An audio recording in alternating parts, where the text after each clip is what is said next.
गढ़चिरौली में पहली बार अंडर 19 विदर्भ स्तरीय क्रिकेट प्रशिक्षण का आयोजन किया गया है। विदर्भ क्रिकेट एसोसिएशन की पहल से आयोजित इस प्रशिक्षण शिविर में विदर्भ के 11 जिलों के क्रिकेट खिलाड़ी शामिल हुए हैं। आदिवासी बहुल और नक्सल प्रभावित गढ़चिरौली जिले के खिलाड़ियों में क्रिकेट के प्रति रुचि बढ़ाने के मुख्य उद्देश्य से पहली बार ही विदर्भ क्रिकेट एसोसिएशन की ओर से अंडर 19 विदर्भ स्तरीय क्रिकेट प्रशिक्षण शिविर का आयोजन किया गया है। इस प्रशिक्षण शिविर का उद्घाटन गढ़चिरौली के जिला स्टेडियम में किया गया। इस प्रशिक्षण शिविर में विदर्भ के 11 जिलों के खिलाड़ियों ने बढ़ चढ़ कर हिस्सा लिया है।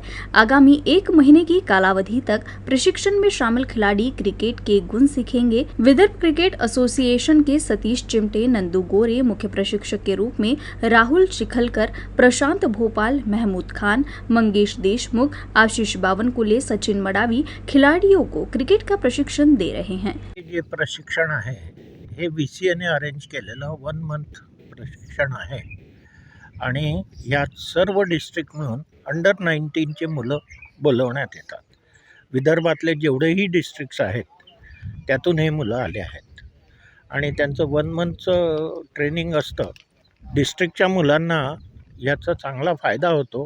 त्यातल्या त्यात जे टॅलेंटेड असतात त्या मुलांना इथे बोलवण्यात येतं 1 महिन्याकरता। त्यांची राहण्याची सोय, जेवणा खाण्याची सोय संपूर्ण हे त्या डिस्ट्रिक्टच्या कडून केल्या जातं आणि हा कार्यक्रम अरेंज VCA करतो, विदर्भ क्रिकेट असोसिएशन। मी अमरावती जिल्ह्यातून आलेलो आहे। मी गडचिरोलीला महिन्याभराच्या उन्हाळ्याच्या कॅम्पसाठी आलेलो आहे आणि ची सुविधा वगैरे खूप चांगली आहे, विकेट्स वगैरे खूप चांगले आहे आणि ग्राउंड पण खूप मस्त आहे आणि बाकी कोचिंग आणि गायडन्स पण खूप चांगलं भेटत आहे। इथे चिमोटे सर, राहुल सर हे सगळे खूप चांगलं गायडन्स देत आहेत। गडचिरोली जिल्हा चांगला वाटला। पहिले जे खूप गोष्टी ऐकल्या होत्या तसं काही नाही आहे। मस्त एकदम व्यवस्थित जिल्हा आणि राहायची वगैरे व्यवस्था छान आहे।